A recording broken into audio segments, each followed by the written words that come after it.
यो यो यां यां तनुं भक्ता श्रद्धाचित्तमीक्षति तस्य अचलां श्रद्धां तामेव विदधामि अहम्। यो यो जो व्यक्ति याम याम तनुम, जिस देवता की, नहीं प्रभु आप ये पढ़िएगा, यो यो याम याम तनु भक्ता, जो जिस, तनु मन देवताओं के, है ना, जो जिस देवता का भक्त है, यो यो याम याम तनु भक्त, श्रद्धयार्चो तुम इच्छति, श्रद्धा से उनका अर्चना करता है। आगे तस्य उसकी श्रद्धा को अचल कौन करता है? अचलाम तामेव विदधामि अहम, मैं उसकी श्रद्धा को उस देवता में फिक्स करता हूं। यानी उस देवता में, चक्रवर्ती पाद की टीका है कि मैं उस देवता में इतनी भी क्षमता नहीं है कि अपने आप में अपने भक्त की श्रद्धा को स्थापित कर दे। वो भी भगवान पर डिपेंड है कि श्रद्धा इसकी मुझ में टिकेगी कि नहीं टिकेगी। तो भगवान श्रद्धा स्थापित, कोई शिव का भक्त है तो उस शिव से हटता ही नहीं। क्यों? भगवान ने फिक्स कर दिया उसको शिव में। किसी को काली जी का भक्त बना दिया, किसी को दुर्गा जी का, किसी को किसी का। तो अब हम कहेंगे नहीं तुम कृष्ण की भक्ति करो, तो उसका तो मन उधर फिक्स है, भगवान ने फिक्स किया है। हम उसको हटा के इधर लाने की कोशिश करेंगे तो पता लगा वो इधर भी मन से नहीं आ पाया और उधर का भी उसका छूट गया। अगर उधर भी ठीक से करेगा तो वो देवता क्या है? वो तो कृष्ण के भक्त हैं।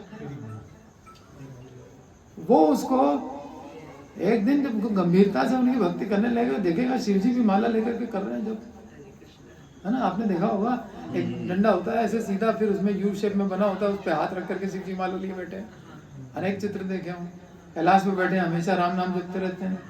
तो ये क्या जपते हैं, क्यों जपते हैं? इनसे श्रेष्ठ कौन है जिसका नाम ये जप रहे हैं? इस पॉइंट पे आएगा ना शिव का भक्त आखिर, तो अपने आप कन्विंस हो जाएगा।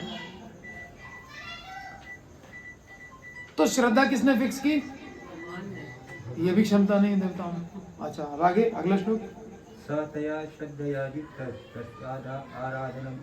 तो वो उस श्रद्धा से युक्त होकर के उनकी आराधना करता है जो मैंने फिक्स की उस देवता में।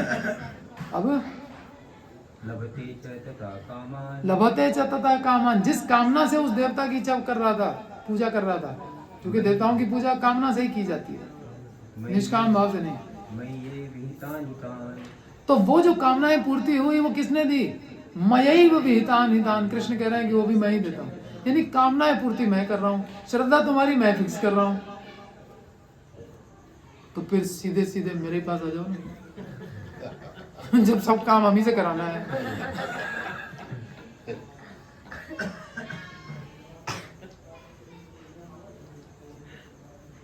क्यों दाएं बाएं दो टाइम खराब करो।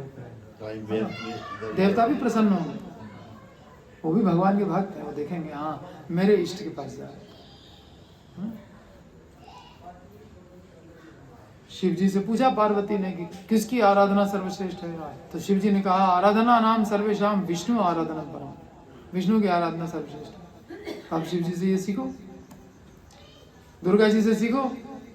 दुर्गा जी जब प्रकट हुई कृष्ण के सामने तो भगवान ने कहा कि तुम बलराम जी जो हैं रोहिणी के गर्भ में हैं, देवकी के गर्भ में, वहां से उनको ले गए, वो जेल में है देवकी, उनके गर्भ से निकाल करके, और गोकुल में है रोहिणी, उनके घर में ले जा करके स्थापित कर दो बलराम जी। और तुम ये करोगी तो कलयुग में लोग तुम्हारी पूजा करेंगे। तुम इन जगहों पे निवास करोगी, विंध्याचल आदि सब स्थान बता दिए, स्थान भी बता दिए, तुम पूजित होगी क्योंकि तुमने बलराम की सेवा की। तो वैष्णवी नाम ही है वैष्णवी, तो किसकी सेवक है? विष्णु की। साफ बात है, नाम से ही पता चल रहा है। और श्रद्धा किसने फिक्स की? भगवान ने। और वो किसके भक्त? भगवान के। और फल कौन दे रहा है? भगवान। डायरेक्ट भगवान के पास जाओ, लेकिन डायरेक्ट भगवान के पास जा नहीं सकते, इसलिए गुरु के थ्रू जाओ, बस ये सीधा सीधा रास्ता है।